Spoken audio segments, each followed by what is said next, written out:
ओम शांति। आज 23 नवंबर 2021 के बाबा के मधुर महावाक्य हैं। बाबा कहते, मीठे बच्चे, इस ड्रामा में तुम हीरो हीरोइन पार्टधारी हो। सारे कल्प में तुम्हारे जैसा हीरो पार्ट और किसी का भी नहीं। प्रश्न है, मनुष्य से देवता बनने का इम्तिहान कौन पास कर सकता है?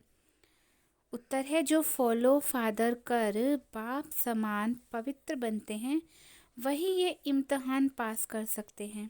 21 जन्मों का बेहद का वर्षा मिलता है तो ज़रूर थोड़ी मेहनत करनी पड़ेगी। अभी मेहनत नहीं की तो कल्प कल्पांतर नहीं करेंगे, फिर ऊंच पद कैसे पाएंगे? पवित्र बनेंगे तो अच्छा पद पाएंगे, नहीं तो सजाएं खानी पड़ेंगी। ओम शांति। मीठे मीठे रूहानी बच्चों से बाबा सम्मुख बात कर रहे हैं। बच्चे समझते होंगे हमारे साथ बेहद का बात कर रहे हैं, जो सबसे अति मीठा है। बाप भी मीठा होता है, टीचर भी मीठा होता है, क्योंकि दोनों से वर्षा मिलता है। गुरु से भक्ति का वर्षा मिलता है। यहाँ तो एक से ही तीनों मिलते हैं। खुशी भी होती है, तुम उनके सम्मुख बैठे हो। जो तुम जानते हो बेहद का बाप, जिसको पतित पावन कहा जाता है, वही मनुष्य सृष्टि का बीज रूप है। वह बीज जड़ होता है। यह है चैतन्य। इनको सत्य चित आनंद स्वरूप कहा जाता है।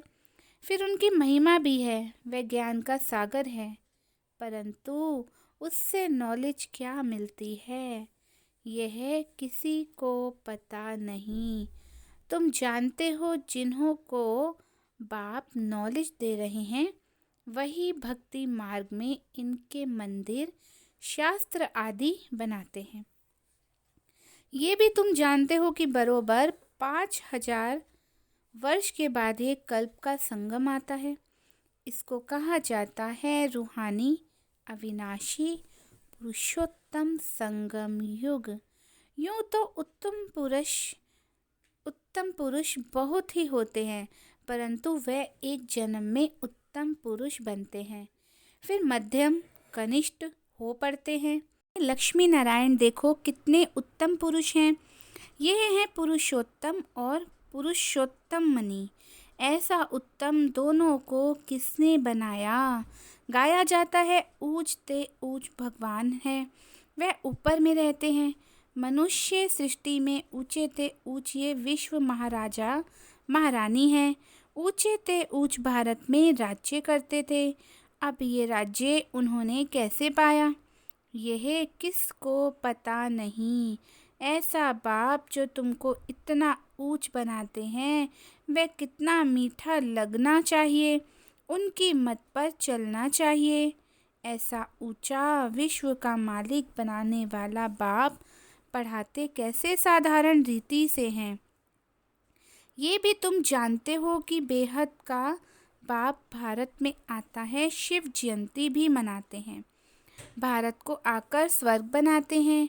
अब स्मृति आई है कि हम स्वर्गवासी 84 जन्म भोग नरकवासी बने हैं, फिर बाबा आया हुआ है स्वर्गवासी बनाने। अब बाप कहते हैं, मुझे याद करो तो तुम्हारी आत्मा तमो प्रधान से सतो प्रधान बनेगी। सतो प्रधान बनने बिगर वापस कोई जा नहीं सकते, नहीं तो सजा खानी पड़ेगी। सजा भी आत्मा को मिलती है ना। गर्भ जेल में शरीर धारण कराए फिर सजा देते हैं। बच्चों को बहुत दुख भोगना पड़ता है, त्राही त्राही करते हैं, कहते हैं फिर पाप नहीं करूँगा। तुम बच्चों को तो गर्भ में जेल में जाना है नहीं, वहाँ गर्भ महल है, क्योंकि पाप होता नहीं। या रावण राज्य में पाप होता है, तब तो राम राज्य मांगते हैं, परंतु ये जानते नहीं रावण राज्य क्या चीज़ है। जलाते हैं तो ख़त्म होना चाहिए, फिर जलाते हैं, गोया मरा नहीं। फिर ये सब करने से फ़ायदा क्या? वो लोग जाकर लंका लूट कर आते हैं, एक झाड़ को बीमार एक झाड़ को बीमारी होती है, उसको सोना समझ ले आते हैं। वास्तव में तुम इस समय रावण पर जीत पाते हो, गोल्डन एज के मालिक बनते हो। अजमेर में बैकुंठ का मॉडल बनाया है। अब तुम जानते हो, बाबा आया है बच्चों को फिर से स्वर्ग का मालिक बनाने। हीरे जवाहरों के महलों में हम राज्य करेंगे। अभी तुम बच्चे योग बल से निर्विकारी सतो प्रधान बनते हो। आत्मा संपूर्ण निर्विकारी बन फिर चली जाएगी शांति धाम में। वहाँ दुख की तो बात नहीं। बाबा ने समझाया है, इस नाटक में तुम्हारा सबसे बड़ा मुख्य पार्ट है हीरो हीरोइन का। राज्य लेना और गंवाना ये खेल है। हीरो हीरोइन तुम हो। हीरो का अर्थ है मुख्य पाठधारी। तुम गोल्डन एज में पवित्र गृहस्थ आश्रम में रहते थे। आयरन एज में अपवित्र गृहस्थ व्यवहार है। अब बाबा गोल्डन एज में ले जाएगा। वहाँ लक्ष्मी नारायण सूर्यवंशियों का राज्य होगा। वह पुनर्जन्म ले चंद्रवंशी में आएंगे। वृद्धि होती रहेगी। अब कितने करोड़ हो गए हैं। अब कहते हैं बर्थ कम हो। जिनको एक दो बच्चा होगा वह थोड़े ही बंद करेंगे। अब तुम तो इत्तला कर सकते हो कि पॉपुलेशन कम कराना ये तो बाप के ऊपर है। बाप जानते हैं जास्ती मनुष्य होंगे तो मरेंगे। मैं आया हूँ सबको खलास कर एक धर्म की स्थापना करने। वहाँ 9 लाख होंगे। छू मंतर हुआ ना, कलयुग रूपी रात पूरी होकर दिन शुरू हो जाएगा। बर्थ कंट्रोल पर कितना खर्चा करते हैं। बाप का कोई खर्चा नहीं। नेचुरल क्लैमिटीज होगी, सब खत्म हो जाएगा। ड्रामा में नूंद है। वह लोग जो प्लान बना रहे हैं वह भी ड्रामा में नूंद है। यूरोपवासी यादव, भारतवासी कौरव और पांडव, वह सब एक तरफ, इस तरफ 2 भाई भाई हैं। भारत में भाई भाई हैं जो अभी कलयुग में भाई भाई हैं। तुम अब निकल आए हो संगम पर। कौरव और पांडव एक ही घर के थे। आत्मा असल में भाई भाई है। तुम आत्माओं से ही पहले पहले बाबा मिला है। रेस में जो पहले पहले जाते हैं वे इनाम ले लेते हैं। तुम्हारी है याद की दौड़, ये कोई शास्त्र में नहीं है। बाप कहते हैं मेरे साथ योग रखो। ये योग की यात्रा इस समय ही होती है। ये यात्रा और कोई सिखला ना सके। सतयुग में ना रूहानी योग ना जिस्मानी योग होता है। वहाँ दरकार ही नहीं। यह इस समय तुम्हारी बुद्धि में बैठता है। ड्रामा में एक एक सेकंड का एक्ट समझाया है। इसको स्वदर्शन चक्र कहा जाता है। वास्तव में स्वदर्शन चक्रधारी अभी तुम बनते हो। 84 जन्मों का अथवा सृष्टि चक्र का नॉलेज तुमको है। स्व माना आत्मा, आत्मा को ये ज्ञान है तो अभी तुम बच्चे स्वदर्शन चक्रधारी बने हो। हम तुमको कहेंगे रूहानी बच्चों, स्वदर्शन चक्रधारी ब्राह्मण कुल भूषण। इन अक्षरों का अर्थ कोई नया समझ नहीं सकता। ये अलंकार तुमको नहीं देते हैं क्योंकि तुमसे कई भागंती हो जाते हैं। अभी तुम्हारी बुद्धि में 84 का चक्र है। अब नंबरवार में जाएंगे। पहले घर जाकर फिर देवता बनेंगे, फिर क्षत्रिय वैश्य शूद्र बनेंगे। कितनी समझ की बात है। इतना भी कोई याद करे तो अहो सौभाग्य। बाकी थोड़ा समय है फिर हम स्वर्ग में जाएंगे। बाकी शास्त्रों में तो बहुत दंत कथाएं लिख दी हैं। कृष्ण जो सभी का प्यारा है उनके लिए भी लिख दिया है सर्प ने डसा। ये हुआ। कृष्ण राधे से भी प्यारा लगता है क्योंकि मुरली बजाई है। ये वास्तव में है ज्ञान की बात। तुम इस समय ज्ञान ज्ञानेश्वरी हो, फिर पढ़कर राज राजेश्वरी बनते हो। ये है एम ऑब्जेक्ट। तुमसे कोई पूछते हैं यहाँ का उद्देश्य क्या है, बोलो मनुष्य से देवता बनना।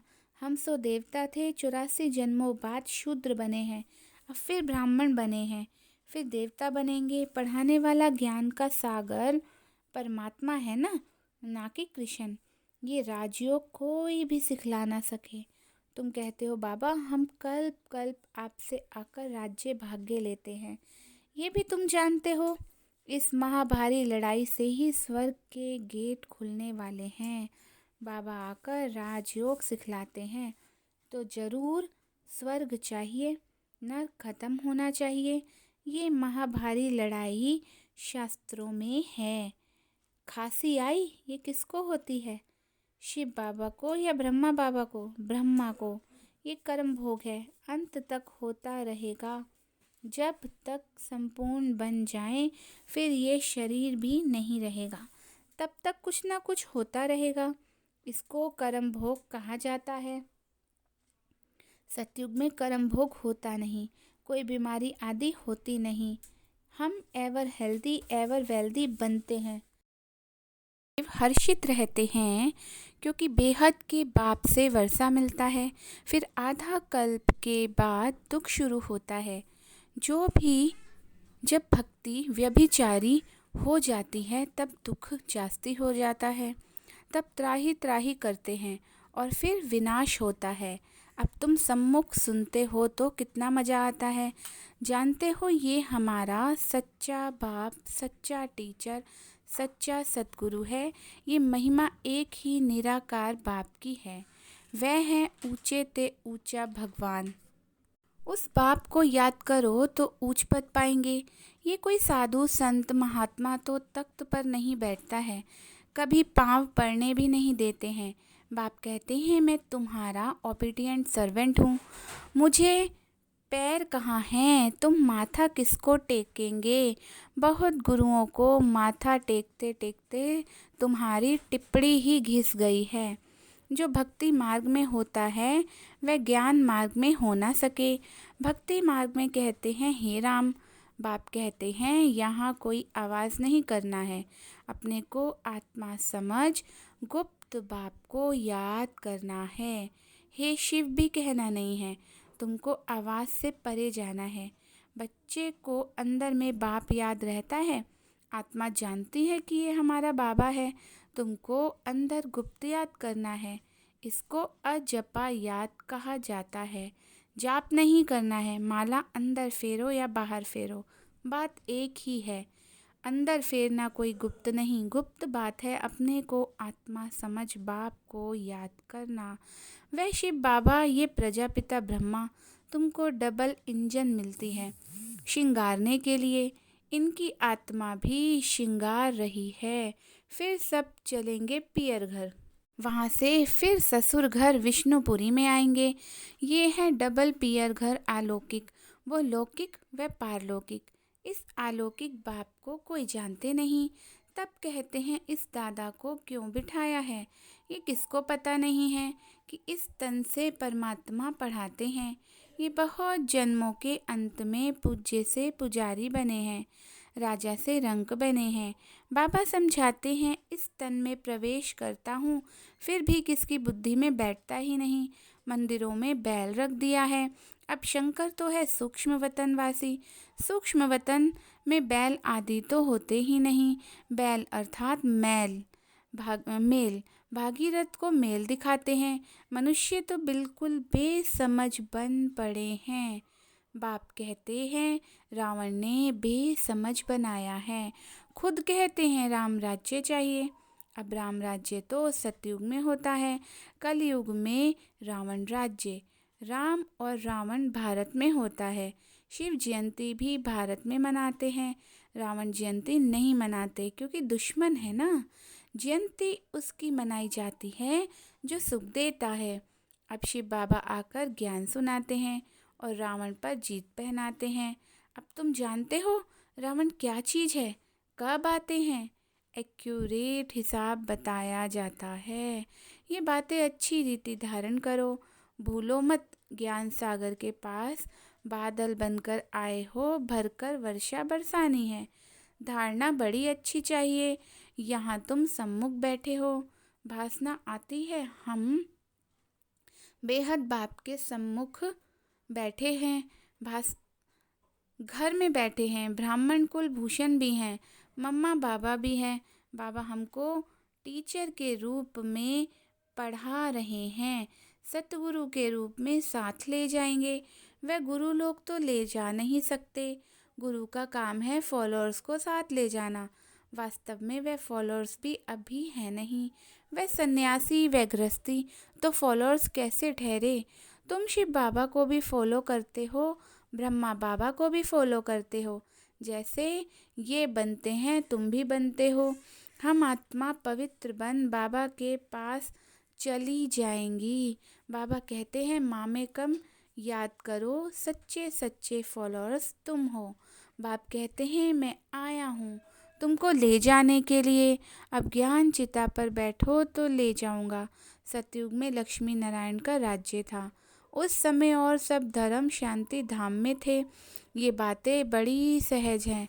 बाबा के फॉलोअर्स बनो, जितना पवित्र बनेंगे अच्छा पद पाएंगे, नहीं तो सजा भी खानी पड़ेगी। जाना तो जरूर है, 21 जन्मों का वर्षा मिलता है तो क्यों नहीं मेहनत करनी चाहिए। अब मेहनत नहीं की तो कल्प कल्पांतर नहीं करेंगे, फिर ऊंच पद कैसे पाएंगे। ये बड़ा बेहद का क्लास है, एक ही इम्तिहान है, मनुष्य से देवता बनना है। अच्छा, मीठे मीठे सिकिलदे बच्चों प्रति माता पिता बाप दादा का याद प्यार और गुड मॉर्निंग। रूहानी बाप की रूहानी बच्चों को नमस्ते। हम रूहानी बच्चों की रूहानी बाप दादा को गुड मॉर्निंग, नमस्ते नमस्ते नमस्ते। धारणा के लिए मुख्य सार। पहला, एक बाप का सच्चा सच्चा फॉलोअर बन पूरा पूरा पवित्र बनना है। 21 जन्मों का वर्षा लेने का पुरुषार्थ करना है। दूसरा है, मुख से हे शिव बाबा भी नहीं कहना है, आवाज़ से परे जाना है। अपने को आत्मा समझ अंदर में बाप को याद करना है। वरदान है, स्थूल व सूक्ष्म में हर फरमान को पालन करने वाले संपूर्ण फरमान बरदार भव। स्थूल व सूक्ष्म में हर फरमान को पालन करने वाले संपूर्ण फरमान बरदार भव। विस्तार है, स्थूल फरमान पालन करने की शक्ति उन्हीं बच्चों में आ सकती है जो सूक्ष्म फरमान पालन करते हैं। सूक्ष्म और मुख्य फरमान है, निरंतर याद में रहो, व मन वचन कर्म से पवित्र बनो। संकल्प में भी अपवित्रता व अशुद्धता ना हो। यदि संकल्प में भी पुराने अशुद्ध संस्कार टच करते हैं तो संपूर्ण वैष्णव व संपूर्ण पवित्र नहीं कहेंगे। इसलिए कोई एक संकल्प भी फरमान के सिवाय ना चले, तब कहेंगे संपूर्ण फरमान बरदार। स्लोगन है, बाप को जानकर दिल से बाबा कहना ये सबसे बड़ी विशेषता है। बाप को जानकर दिल से बाबा कहना ये सबसे बड़ी विशेषता है। आज की मुरली से स्वमान है। पहला है, मैं हीरो पाठधारी आत्मा हूँ। दूसरा है, मैं बाप का सच्चा सच्चा फॉलोअर बनने वाली आत्मा हूँ। तीसरा है, मैं पुरुषार्थ से 21 जन्मों का वर्षा लेने वाली आत्मा हूँ। चौथा स्वमान है, मैं संपूर्ण फरमान बरदार बनने वाली आत्मा हूँ। पांचवा स्वमान है, मैं बाप समान पवित्र बन फॉलो फादर करने वाली आत्मा हूँ। अच्छा जी, ओम शांति।